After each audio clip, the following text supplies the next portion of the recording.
Very good morning, my dear students. Today we are going to see the topic of collisions. Yes, collisions is nothing but it is an impact when the two objects are physically contact. It may be considered as not in contact of physical. The collisions will be occur maybe. So commonly a collision is a common phenomenon that happens around us every now and then. For example, carom board, billiards, marbles, etc. Collision can be happen between two bodies with or without physical contacts. So we are clearly know that collisions occur when the two objects may be contact or without contact. In the process of collisions, what are the cases will be occur? First process, the linear momentum is conserved in all collision process, which means the linear momentum does not changes before collisions, which is equivalent to after collisions, which is described as conserved. Then when two bodies collide, the mutual impulsive forces acting between them during the collisions of time del t produces a change in the respective momenta, which means F12 tells us the first body exerted some force on second body by using of Newton second law. The same process F21 tells us the second body exerted some force on first body. In this process, the momentum will be changes. So del P1 describes as change in momentum of first body. Del P2 tells us change in momentum of second body. So we can write as del P1 equal to F12 into del T. We know that this equations comes from, whereas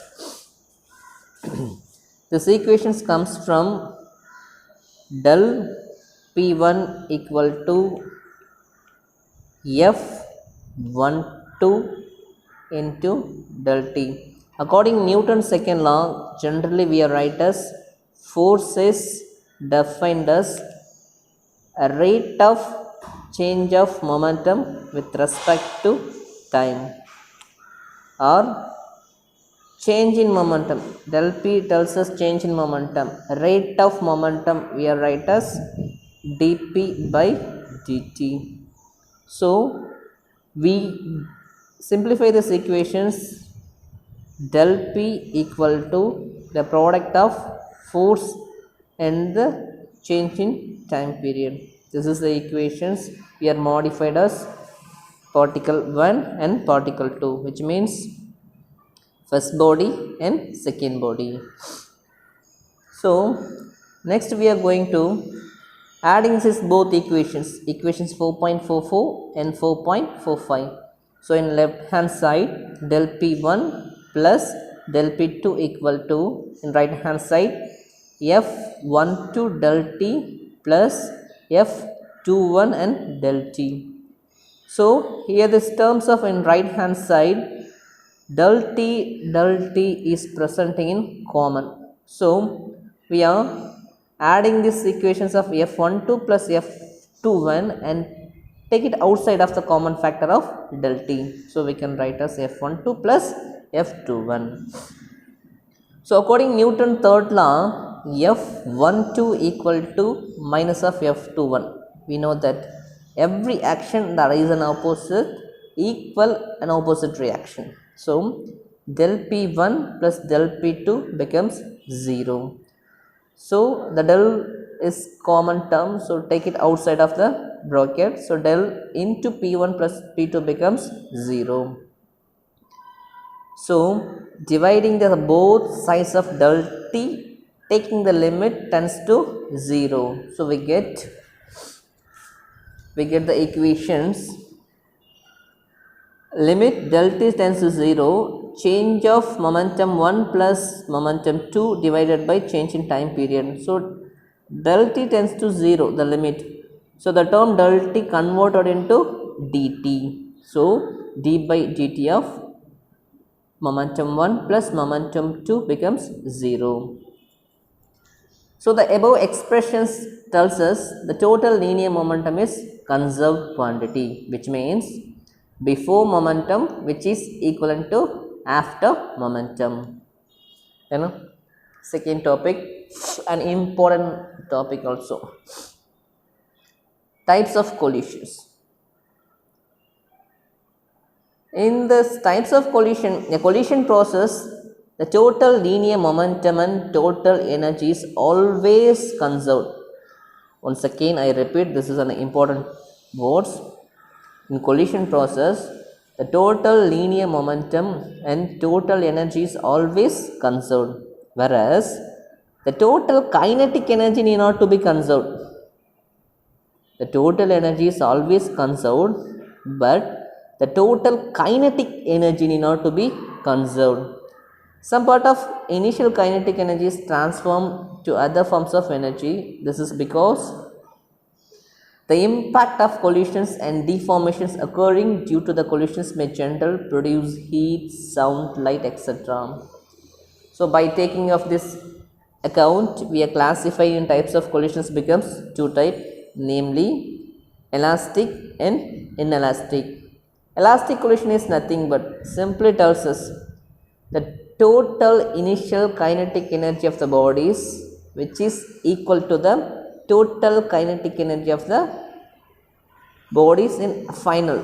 So which means simply tells us before collisions which is equivalent to after collisions. So the kinetic energy does not changes. Simply tells us total kinetic energy before collisions which is equal to total kinetic energy after collisions. In inelastic collisions, the terms is completely reversed, which means the total initial kinetic energy of the body does not same as total kinetic energy of the final. So simply tells the total kinetic energy before collisions not equal to total kinetic energy of the after collisions. But in this case, the energy, the total energy of the after collisions, which means same, because already we are told us linear momentum and total energy is conserved, only changes in kinetic energy. So we get to find the loss of in kinetic energy del Q. So we are subtract the total kinetic energy is after collisions minus total kinetic energy in before collisions. We get the value of loss in energy during the collisions. Simply tells us the term of del Q. Okay, good. In this para tells us even though the kinetic energy is not conserved, but the total energy is conserved. Once again I repeat, even though the kinetic energy is not conserved, but the total energy is conserved. This is because of the total energy contains the kinetic energy in term and also containing of losses of energy kept in take place. So the total energy is always same, which means before collisions and after collisions. So comparing these equations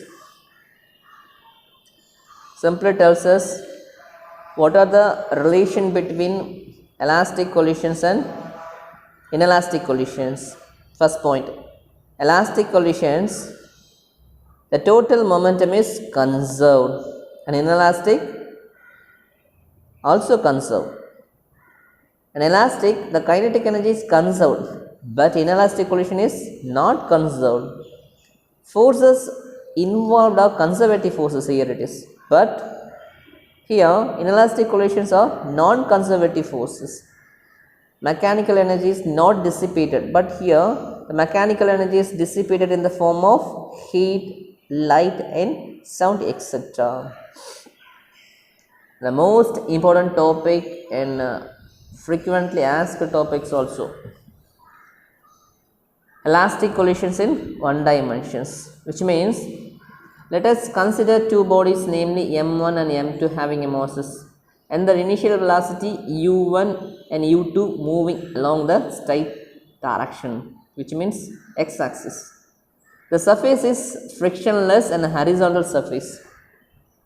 So initially the mass m1 having the initial velocity u1 and mass m2 having the velocity of initial u2. After collisions, they having attaining a final velocity v1 and v2. So here in this collision we are assume this mass m1 is moving very faster when compared to m2. So we assume u1 having a higher velocity when compared to u2. So we can write as u1 greater than u2. For elastic collisions, the total linear momentum and kinetic energies of two bodies is after collisions must be remain same. So tells us this is an elastic collisions. So we are finding out the momentum. First of all, before collisions, momentum of mass m1, we know that the general form of momentum p equal to mv. So we can write as the mass of 1 and initial velocity u1. So we write as momentum of mass m1 will be pi1 equal to m1 u1. Momentum of mass m2 we can write as m2 u2. So the total linear momentum, adding these two momentum of mass m1 and m2, so pi equal to pi1 plus pi2. So pi, which means total linear momentum of before collisions, which means m1 u1 plus m2 u2. The same way we can write as after collisions. So after collisions of final collisions of momentum particle 1 m1 v1, momentum of mass m2 after collisions m2 v2, the total momentum of final, which means pf equal to pf1 plus pf2. We can write as adding these two components m1 v1 plus m2 v2. Okay, good. According to the conservation of linear momentum formula, we know that total momentum of before collisions, which is equal to total momentum of after collisions. So total momentum of before collisions we know m1 u1 plus m2 u2 equal to m1 v1 plus m2 v2. So the term of m1, we are taking the m1 term in left side and m2 term is right side. So this term move to left side. So we get the equations m1 u1 minus of m1 v1 equal to here m2 v2. The term of m2 goes right side, so minus of m2 u2. Here the term m1 is common of the two terms, so take it outside of m1 into u1 v1. Same way here the term of m2 is same of both. So the term m2 is take it outside of the bracket, m2 into v2 minus u2. This is equation number 4.47. Similarly we are finding this kinetic energy. So the general formula of kinetic energy is of m v square. This is the general formula of kinetic energy.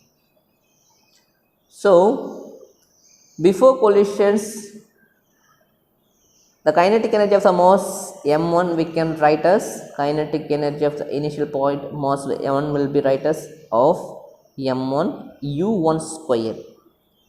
Similarly mass 2 of m2 u2 square. The total kinetic energy will be write as 1 and 2. So adding these two components 1 and 2 we can write as of m1 u1 square plus of m2 u2 square. The same way we can write as the kinetic energy of after collisions.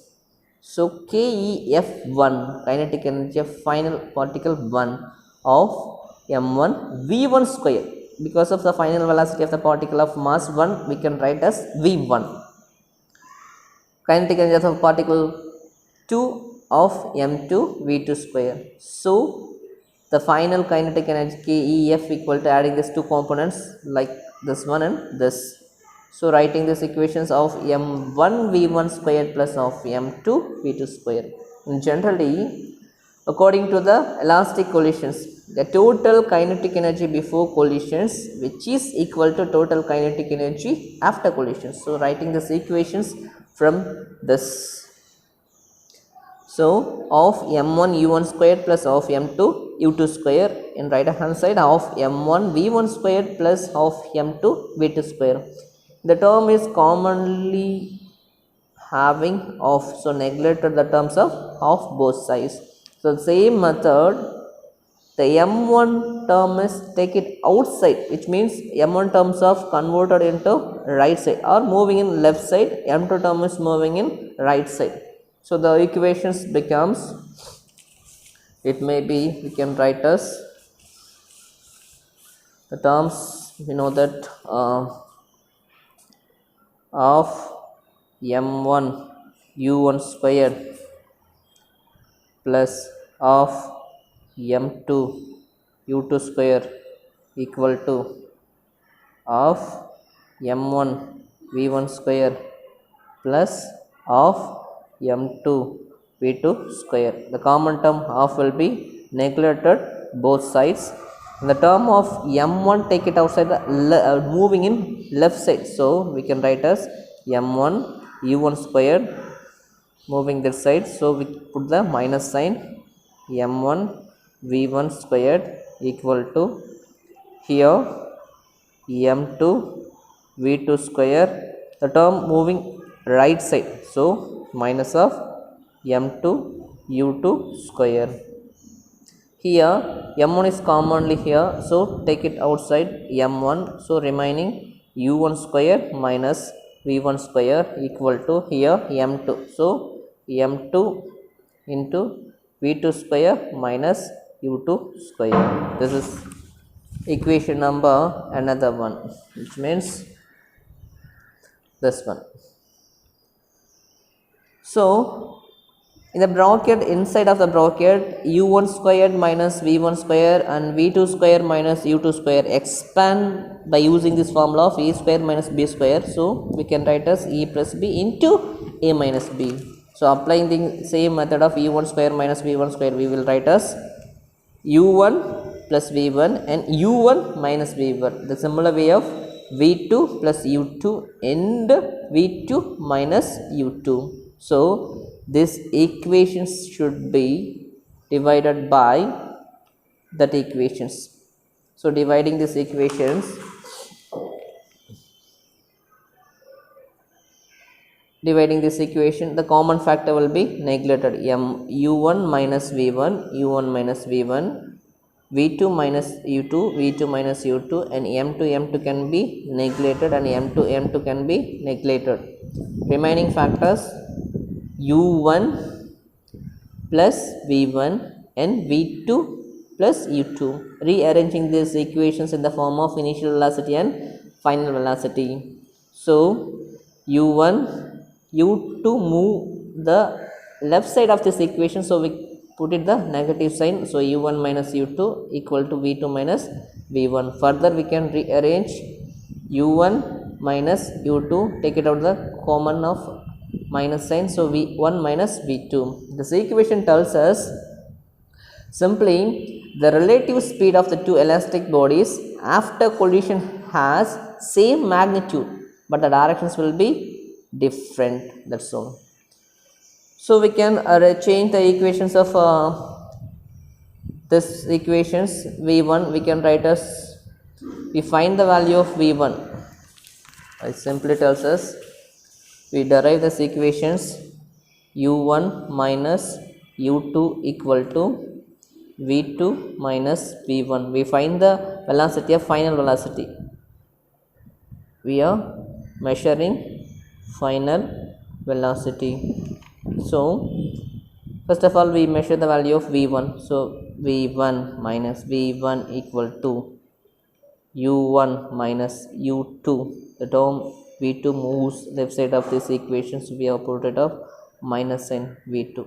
So applying the minus value, so v1 equal to minus u1 plus u2 plus v2. So we write as here v1 equal to, this is equations, v1 equal to minus u1 and u2 and v2. So simply we are write as v1 equal to u2 plus v2 minus u1. This is the value of v1. This is the value of v1. So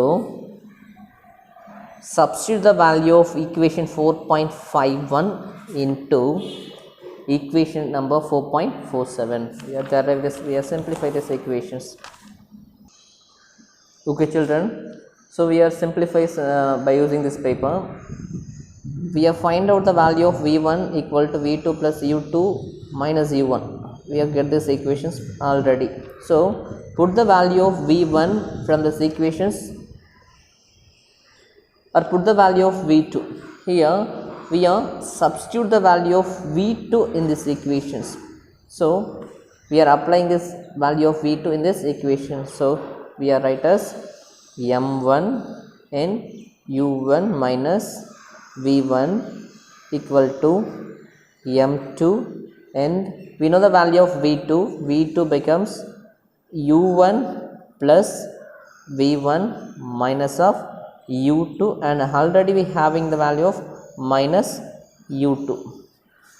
So simplify in right side, m2 u1 plus v1. Here u2 minus u2 will be having, so we are adding this 2 value to u2. In left side, m1 u1 minus v1.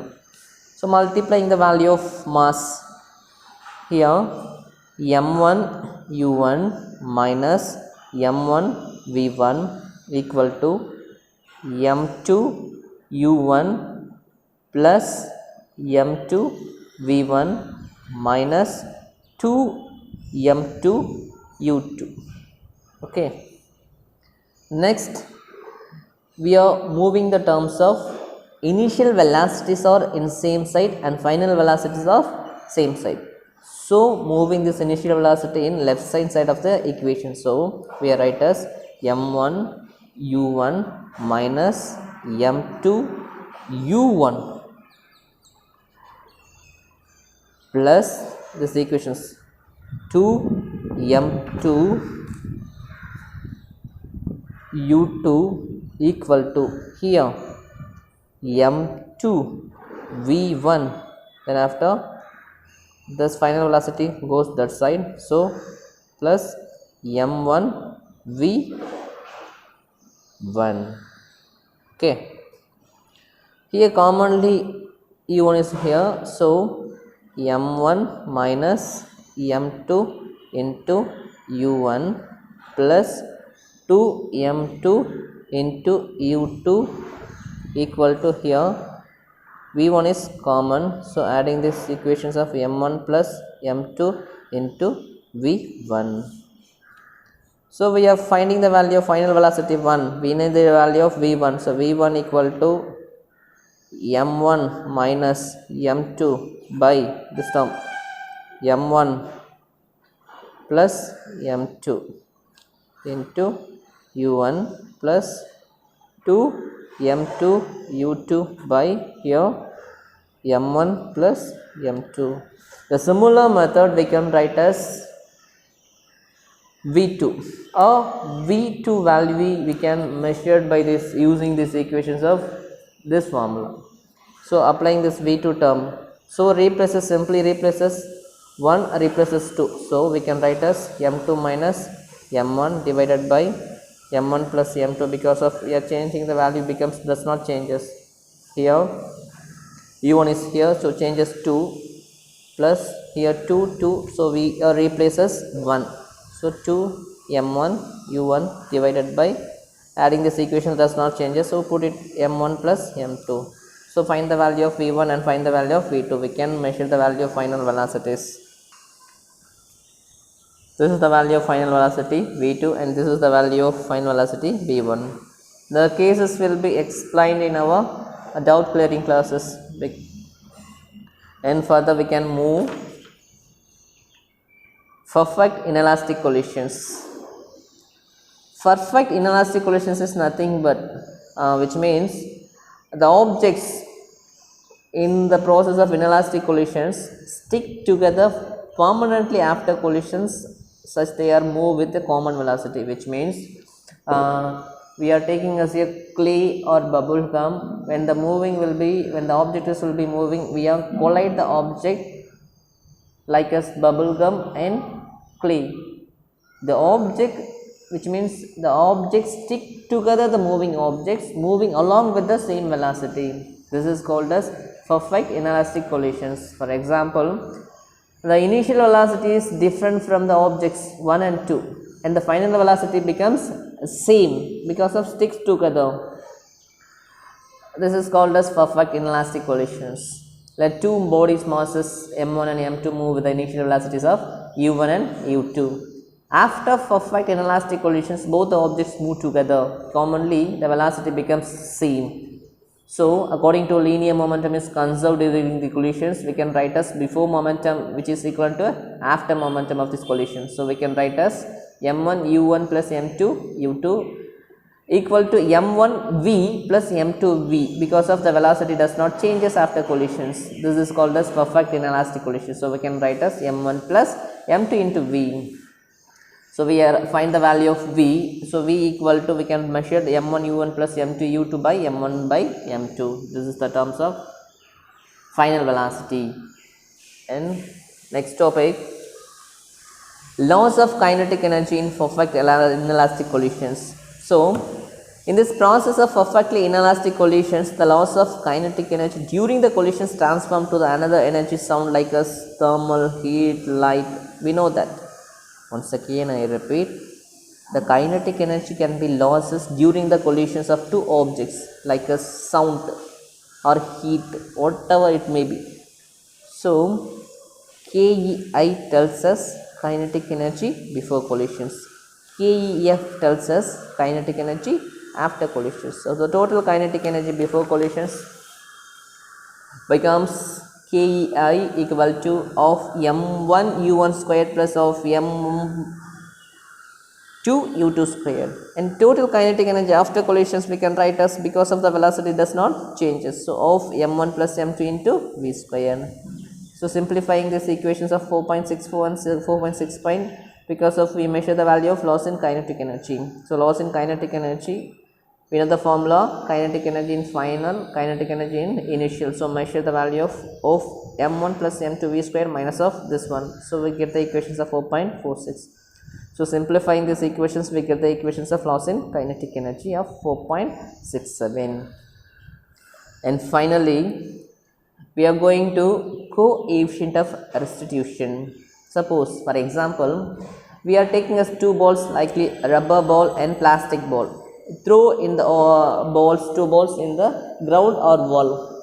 So first we are throw the ball of rubber ball in the ground. The rubber ball back rebounds fastly when compared to plastic ball. So what are doing in the process? So we can using the terms of coefficient of restitution. Coefficient of restitution is nothing but the loss of kinetic energy can be measured by using the force of coefficient of restitution. The coefficient of restitution is tells us the ratio of velocity of separation after collisions to the velocity of approach before collisions. So we can write as alternative way is velocity separation by velocity approach. Separation is write as v2 minus v1, approaches write as reciprocally, so u1 minus u2. So the terms of writing this method, u1 minus u2 equal to v2 minus v1, which approach is to 1, which means elastic collisions. The coefficient of restitutions for elastic collisions becomes 1. So there is no kinetic energy losses.